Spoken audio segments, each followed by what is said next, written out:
Good morning mga karon. Ayan, kamusta na ba kayo? Medyo matagal-tagal na tayong hindi nakapag-upload ng video dito sa YouTube. And sa sobrang busy, talagang wala na. Hindi na ako nakapag-video ng pang YouTube. So,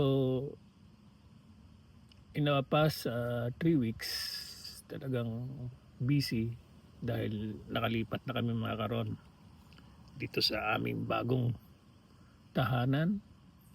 Kaya talagang ang daming gagawin. Kaya talagang nakalimutan ko ng mag-vlog. So yun, another day, another blessing. So happy Sunday everyone.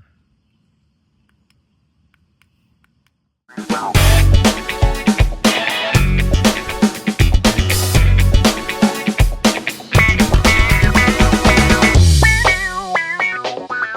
yun, tulad nga na sinabi ko mga karon,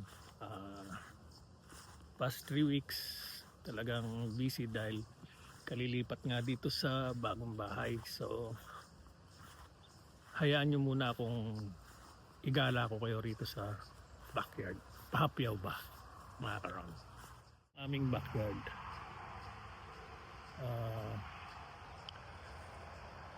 Ang sukat po nitong aming nabiling bahay at lupa ay 1.5 acres mga karon.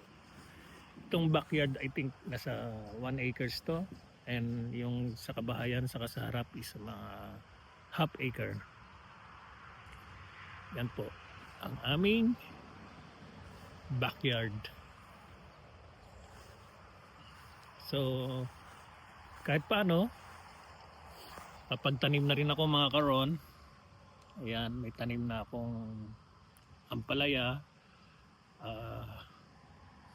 sili sa kamatis, then may dalawang sitaw doon. Dahil kalilipat nga namin mga karon, so hindi ko na naisipang makapag-vlog. Kaya ngayon, pahapyaw lang, magbablog ako rito sa bahay or dito sa backyard. Saka na sa bahay kapag yung talagang naayos na namin ng gusto. Tutur ko kayo later sa aking bahay. And for pagsamantala, for the meantime mga karon, igagala ko muna kayo rito sa aming backyard. Look at that, diba? Napaka peaceful dito kasi unang-una parang part na kami ng countryside. Then malapit na rin ako sa work ko. Kaya talagang naisipan namin na lumipat na dito at ibenta ang bahay sa Kingston.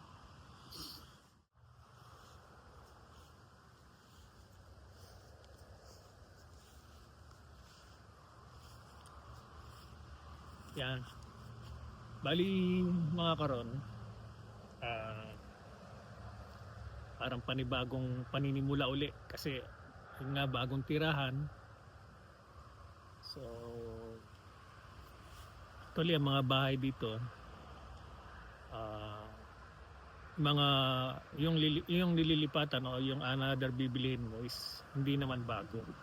So itong nabili namin is almost 60 years na. So talagang marami na rin dapat baguhin, kaya talagang parang i-upgrade mo ba para maging maayos yung iyong titirahan.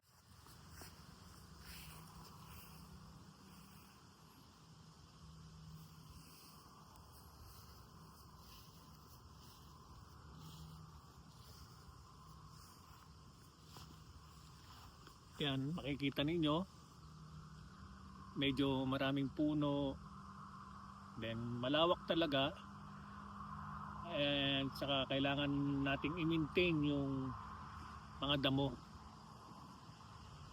Twice a week kailangan mo mag-mower dito kasi nga talagang pangit kapag yung pinahaba mo ang mga damo mga karon. Kaya sa mga nakaka-miss din sa aking YouTube channel, alam ko kahit paano, ah, may mga subscriber tayong talagang nandyan pa rin palagi. Ah, although talagang mahina ang aking YouTube channel, mahina ang views, pero patuloy pa rin akong gagawa ng aking mga video, mga vlog, parang compilation na lang ba. Kumbaga, remembrance, kahit na hindi kumikita ang aking YouTube channel, at least nandun yung mga memories na talagang hanggang sa pagtanda ay makikita mo doon. So ito, finally, I'm back. Magsisimula na naman akong gumawa ng mga videos ko, mga karon. Kaya samahan nyo ako rito sa panibagong yugto ng aming buhay dito sa Canada. Ito sa harap, mga karon, kung saan malawak din ang aking gagawin na pagkakat ng grass. Dahil sabi ko nga, siguro mga nasa 0.5 acres ang luwang nung aming front. Yan mga karon, ito yung aming front. Ito na po, highway na po yan. So, tabing highway lang din kami. Kaya hindi rin kalayuan sa aking trabaho, sa aking workplace. So ito ang aming harap. May dalawang kapitbahay po kami, left and right. Yan po yung sa left side ko. Ayun yung sa right side is there. Medyo magkakalayo, mga karon. Ito ang aming front. Mahaba na naman ang damo, kailangan na namang damuhan, no? Pasulyap sa harap ng aming bahay. Ayan mga karon, yan ang harap ng aming bahay. Ayan. Tapos ito ang aming bakuran sa harap. Tulad na nasabi ko, ito ang kalsada. Malapit lang. Pagpapasok ako sa work dati sa Kingston, isa 25 to 30 minutes driving. So nahihirapan na akong mag-drive, lalo na kapag yung panggabi. Naiidlip ako nagda-drive, so nakakatakot, di ba mga karon? So kaya naisipan namin lumipat dito. Ngayon ang drive ko is 8 minutes drive na lang, nandun na ako sa workplace ko. So diba, ang laki na nawala, di ba mga karon? Kaya talagang happy kasi nakalipat na kami rito. Sad dahil napamahal na rin sa amin yung bahay namin sa Kingston. Kaya talagang, pero sabi ko nga, just parang start uli ng panibagong buhay. Ito po yung garage, mga karon. Ito ang garage namin. May kaluwangan din, parang bahay na rin. And ito ang aming backyard, mga karon. May table ako rito. Dito ako nagkakape tuwing umaga. Tapos sa paghapon, tamang pahingahan. Kaya may deck din dito sa labas.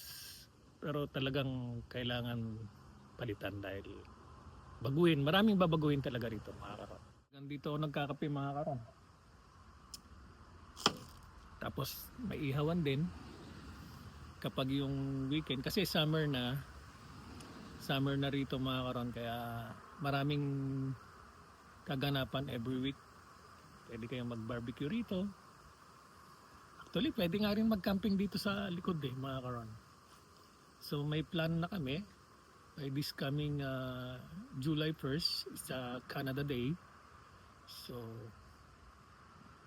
may plano ang family na mag-camping dito sa backyard.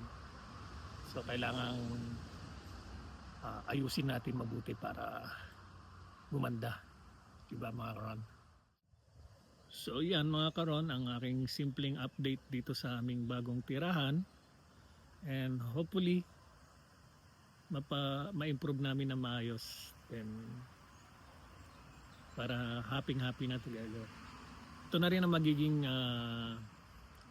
retirement house namin mga karon. So dito na rin kami tatanda. Sana butin pa namin ang pagtanda para ma-enjoy naman namin ang buhay namin dito sa Canada. Hindi lang puro trabaho. And pag nag-retired, yan, magiging libangan na lang namin siguro rito yung magtanim ng mga gulay. Tapos chill na lang dito. Kaya parang napakaganda talaga na naging pinagkaloob ng Panginoong Diyos ang bahay na ito. Dahil talagang napakaganda niya pagdating ng ilang taon pa. Lalo na pag naayos namin itong mga karon. Sarap mag-retire dito sa lugar na ito. Muli mga karon, pasensya na kayo dahil ngayon lang ako nakapag-video, ngayon lang ako nakapag-vlog. And basta every week asahan nyo may vlog na naman si Karon. So siguro that's ito na lang muna ang may bibigay ko sa inyong video o mapapanood. Update lang mga karon. And maraming salamat sa mga hindi bumibitaw kay Karon kahit na mahina ang views, nandyan pa din kayo. And shout out sa mga tunay na nagmamahal kay Karon. So hanggang sa muling pagkikita mga karon, until my next video, abangan ninyo mga adventure natin ngayong summer dito sa Canada. Sabi ko nga, ang content ko is my Canada Life. So unti-unti na nating nakikita yung improvement ng aming pamumuhay dito sa Canada. So maraming salamat sa inyong lahat sa walang sawang pagtangkilik sa mga video ni Karon. Although sabi ko nga, hindi ganun karami ang viewers natin, pero nandiyan pa rin yung mga solid followers natin, mga Karon, mga solid subscriber natin na laging nanonood sa ating mga video. And hopefully sana mag-improve na rin ang aking YouTube channel. Marami na rin sana magkagusto. Kaya sa mga hindi pa nakapag-subscribe sa aking YouTube channel, please subscribe. Ron TV Pangan. That is my YouTube channel. And like and share mga karon para may kalat natin ang aking mga videos. Tulungan ninyo ako mga karon. And God bless everyone. Mahal ko kayo. Hanggang sa muli. Till my next video. Magandang buhay sa ating lahat. Bye-bye.